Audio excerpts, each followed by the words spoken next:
Alright, so setup dah mantap, cantik.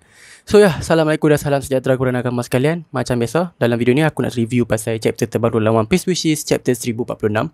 But before that, aku just nak cakap yang kamera angle dalam video ni agak pelik sikit sebab aku sebenarnya dekat Penang sekarang and aku tertinggal aku punya stand dekat college.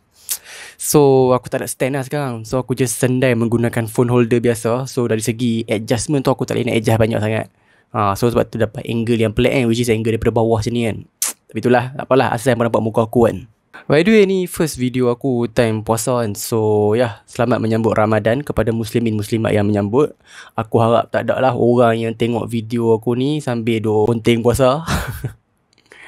Nampak, jangan macam-macam.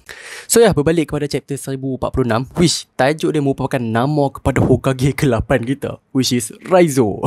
So dalam video ni actually ada 3 main point lah aku nak sembang, which is the first one, cover story. Cover story sangatlah menarik chapter kali ni. And then the second part ialah Raizo. Third one ialah pasal apa yang berlaku dekat Luffy. Part last tu kita sembang sikit lah pasal macam mana awakening dia tiba-tiba boleh pegang kilat apa semua tu kan. Kita bincang pasal benda tu.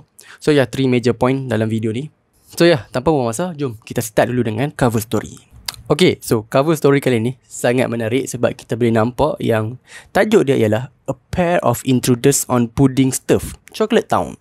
So dalam gambar ni kita boleh nampak lah ada 2 orang finally dah sampai dekat Chocolate Town and kita boleh nampak lah semua orang tengah berlari ketakutan. So sembang pasal cover story minggu ni, actually ada one teori yang sangatlah famous in which orang cakap yang kemungkinan kedua-dua orang yang datang dekat Chocolate Island ni merupakan Blackbeard, or at least Blackbeard punya crew. Sebab benda teori pasal Blackbeard sampai dekat Whole Cake Island untuk curi poneglyph tu, benda ni dah lama gila berlaku. And dari segi storyline pun actually it makes sense untuk Blackbeard nak datang Whole Cake Island and curi poneglyph. Sebab apa? Sebab sekarang ni dekat Whole Cake Island Big Mom tak ada and most of her major punya pirate crew semua dah tak ada dekat Whole Cake Island. So this is like the right time untuk depa nak datang and mencuri poneglyph. So adakah 2 orang ni merupakan Blackbeard ataupun Blackbeard punya crew? It could be juga. Also ada jugalah yang point out yang kemungkinan 2 ni merupakan Niji dan Yonji yang dah escape. Tapi kita kena ingat dalam cover story ni dia cakap Chocolate Town. And dalam cover story yang lepas, it was revealed sebenarnya Niji dan Yonji mereka dah sampai dekat Whole Cake Island. Kita kena ingat Whole Cake Island ni sebenarnya besar. Dia part of Total Land, which dalam Total Land ni kita ada Whole Cake Island dekat tengah, and dekat hujung-hujung tu ada banyak lah island-island yang kecil. So kalau kita tengok balik map dekat Whole Cake Island, sebenarnya Chocolate Town ni, which dia actually part of Kakao punya island. Kakao punya island ni merupakan antara island kecil yang paling jauh lah dengan Whole Cake Island. So these 2 person memang very unlikely lah untuk jadi Yonji dan Niji. So aku tak rasa ini Yonji dan Niji yang berjaya escape.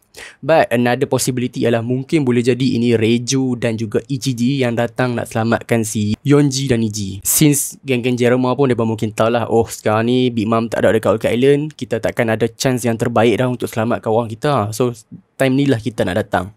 So apa pendapat hampa pasal cover story ni? Share sikit teori hampa. Hampa rasa ni Blackbeard ke yang datang dekat Whole Cake Island ataupun mungkin just Reiju, Ichiji ataupun Vismut Josh yang datang untuk selamatkan Niji dan Yonji. So kita cut pada first page of the chapter, which kita nampak lah Kaido actually tengah terbaring and si Luffy boleh santai je duduk melantun-lantun dekat tanah. Dan kita ada satu moment dengan Zunisha which dia cakap, how nostalgic that rhythm, Joy Boy. So again benda ni macam confirmkan dekat kita again yang Luffy bila dah awaken somehow dia give the same voice macam Joy Boy. And the reason kenapa dia boleh bagi the same voice as Joy Boy, aku rasa mungkin sebab Joy Boy dulu pun dia merupakan pemakan devil fruit, human fruit model Nika, and dia sebenarnya awaken punya user. So bila Luffy finally dah awaken, dia pun keluarkanlah voice yang sama and Zunisha pun teringat jugalah pasal Joy Boy. Since kita tahu in a few chapters ago si Momonosuke pun bagi tahu yang Zunisha dengan Joy Boy ni actually mereka ada hubung kait. So from there kita dapat another confirmation lah. And also dalam chapter yang lepas aku ada sembang jugalah yang mungkin Marco orang yang akan bagi tahu Luffy yang sebenarnya dia bukan Paramecia punya user, but instead dia merupakan Mythical Zoan punya user.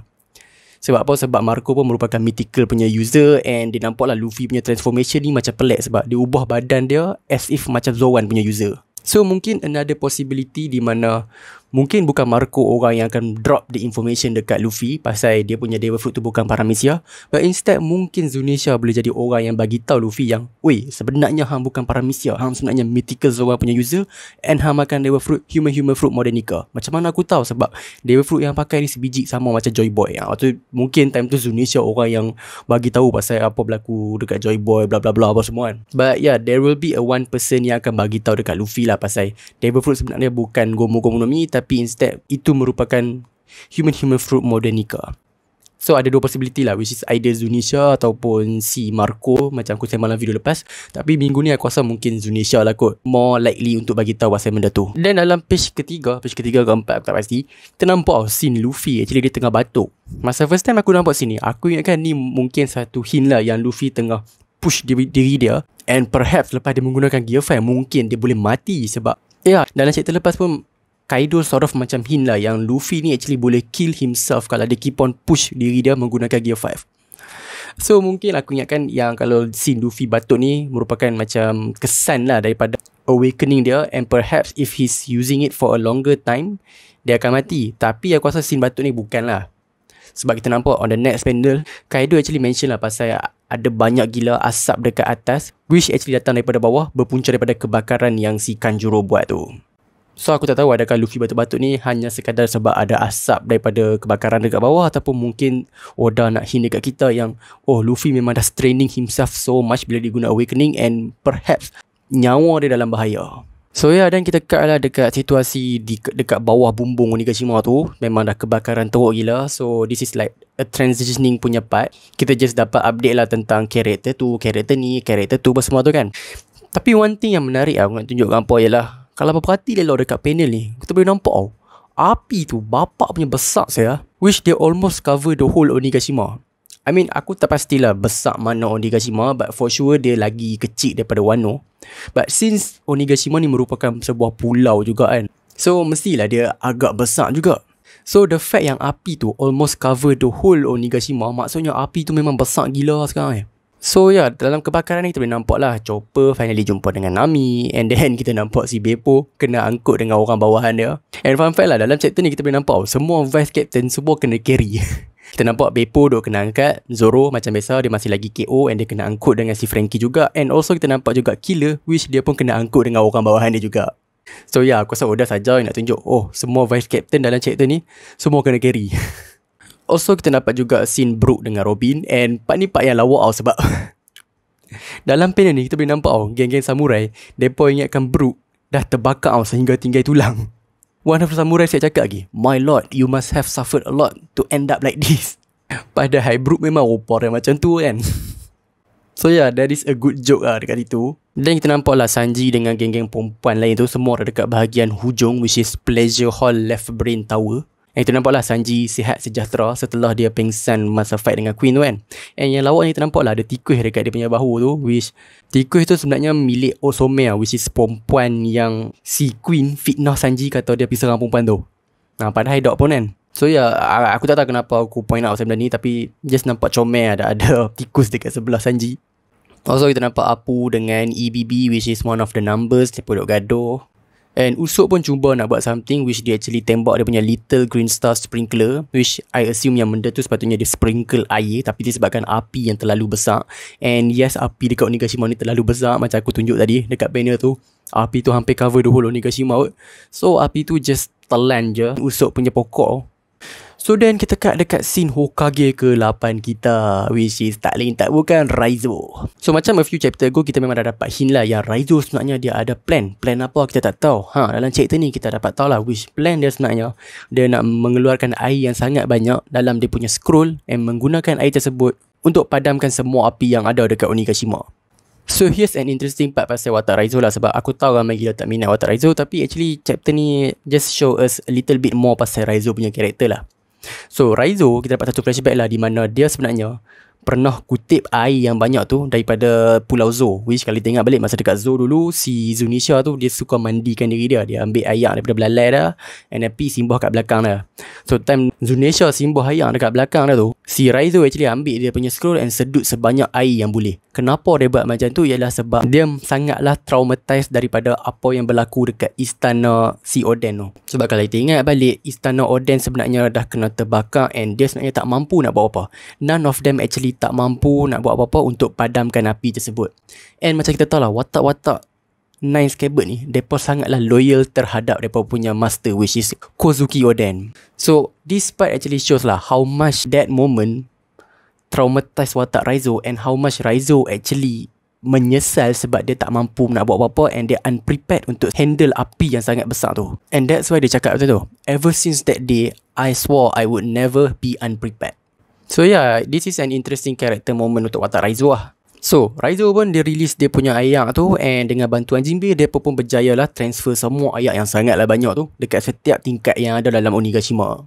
So, I guess daripada chapter ni, konflik api dekat Onigashima tu dah settle lah kot sebab si Raizo dah save the day.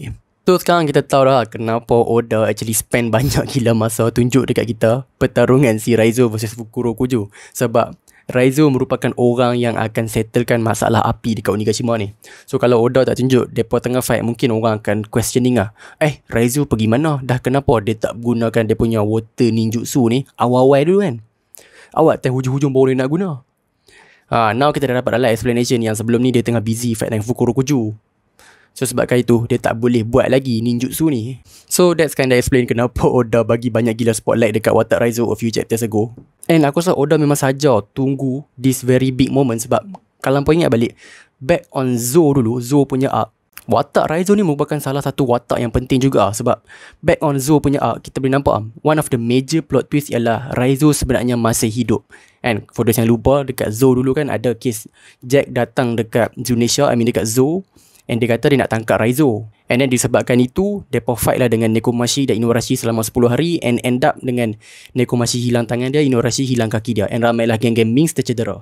Dalam flashback tu kita ingatkan geng-geng Minx ni mereka kena fitnah sebab it seems like Raizo memang tak ada dekat situ sebab tak ada siapa mengaku pun Raizo ada, but it turns out Raizo sebenarnya hidup. So many people has been sacrificed just for the sake untuk selamatkan Raizo. And benda tu just nak tunjuk lah betapa tingginya loyalty Minx dekat geng-geng Wano. So in this chapter mungkin Oda sort of macam nak bagi impact lah terhadap sacrifice yang Minx tu buat, which sekarang ni orang yang depa sacrifice sangat-sangat tu menjadi orang yang selamatkan the whole Onigashima. Sebab kita ingat geng-geng Minx pun ada juga dekat Onigashima sekarang ni. So benda ni mungkin menjadi jam satu closure lah untuk watak Minx sebab sekarang mereka dah boleh nampak all those sacrifice yang mereka buat untuk selamatkan Raizo finally memang pay off gila. Sebab apa? Sebab Raizo menjadi orang yang selamatkan everything, and without Raizo mungkin ramai gila orang akan mati. So yeah, it is nice lah Oda finally bagi closure juga untuk arc yang berlaku around 4-5 chapter ago. And aku rasa this is like the main reason kenapa Oda fokus banyak dekat Raizo, sebab dia nak bagi closure dekat Zou punya arc. Then kita kat dekat part Momonosuke dan Yamato tengah bersembang. Yamato cakap dekat Momonosuke yang Kaido sekarang dah reach dia punya limit, which dia punya flame cloud tu mungkin dah takkan function and nanti si Onigashima tu mungkin akan jatuh ke bawah. So sekarang Momo lah orang yang kena buat dia punya own flame cloud and angkat Onigashima semula. So yeah, finally the strongest creature dah sampai dia punya limit lah, sebab Kaido dah fight punya lah lama dalam arc ni and dia dah terima damage sangat lah banyak, and dia buat semua benda tu sambil angkat sebuah pulau. So then kita kat dekat part yang terakhir, which part yang paling pelik lah bagi aku, in which Luffy sebenarnya dia berjaya pegang kilat, and dia pegang tu sort of macam dia pegang pedang tau. And nampaknya dia memang ready nak pergi serang Kaido lah menggunakan kilat tersebut. And yang surprise gila, si Kaido sengih tengok si Luffy punya attack ni. So macam mana Luffy tiba-tiba boleh pegang kilat and adakah kilat tu sebenarnya dia yang buat? Benda ni ramai lah orang kata yang ini sebenarnya part of Luffy punya Toon Force, which is Luffy boleh buat apa-apa sahaja yang dia boleh imagine. Sebab apa? Sebab Gorote cakap yang imagination is only his limit. Tapi bagi aku macam aku mention dalam review chapter lepas, aku tak rasa Luffy ada that reality manipulation lah, which that level of Toon Force di mana dia boleh buat apa-apa sahaja yang dia nak. Aku rasa apa yang dia buat selama ni semua related dengan getah lagi. It just that dia menggunakan ability untuk tukarkan everything kepada getah tu in a very creative way, sehingga kan nampak macam dia sebenarnya tengah menggunakan Toon Force. Which kalau kita ingat balik a few chapters ago, the moment yang Luffy melambung dekat langit kan, lepas tu tiba-tiba dia berhenti and dia berlari balik tu kan, aku rasa that moment sebenarnya bukan Toon Force pun. it could be yang sebenarnya Luffy tukarkan udara kepada getah and dia berlari, and sebab tu keluar api, and sebab ada friction getah dengan getah mengeluarkan api. And also this part aku tak tahu, but just aku punya andaian lah, sebab aku rasa semua benda related dengan getah lagi. So mungkin it could be yang Luffy sebenarnya time ni dia tukarkan kilat tu jadi getah. And disebabkan itu dia boleh pegang. Sebab sekarang kita tak tahu lagi tau apa limitation Luffy punya power ni, which at first glance kita nampak macam dia macam typical Paramecia, which dia boleh tukar surrounding kepada getah. Tapi dalam chapter lepas kita nampak dia actually boleh tumbuk si Kaido and tembus muka, which aku would assume yang benda tu sebenarnya kesan daripada awakening dia, di mana dia tukarkan badan Kaido jadi getah, dan sebab itu dia boleh tumbuk tembus and dia hidup balik elok je. So mungkin the same reason in this panel, di mana Luffy kebetulan lah kot time tu ada kilat, and dia boleh tukar kilat tu jadi getah, and dia boleh pegang kilat tu as if benda tu benda yang physical. And aku tak terkejut kalau kilat tu pun sebenarnya Luffy yang buat, and Oda just being creative. Mungkin Luffy dia tukarkan awan jadi getah, and kita tahu lah getah ni kalau dia rub with one another dia produce static electricity, and disebabkan itu keluarlah kilat. I mean aku tak tahulah. But yeah, aku rasa Luffy punya ability ni masih lagi related dengan getah lah. It just that dia has more freedom with the rubber. Sebab tu bila dia tukar badan Kaido jadi getah, dia boleh buat lubang dekat muka Kaido and then elok balik. And also kalau tengok balik awal-awal panel ni pun, masa Luffy tumbuk si Kaido tu, hamil nampak belakang dia tu macam kembung lain macam je. Dah macam si Kaido ni dah tukar jadi getah.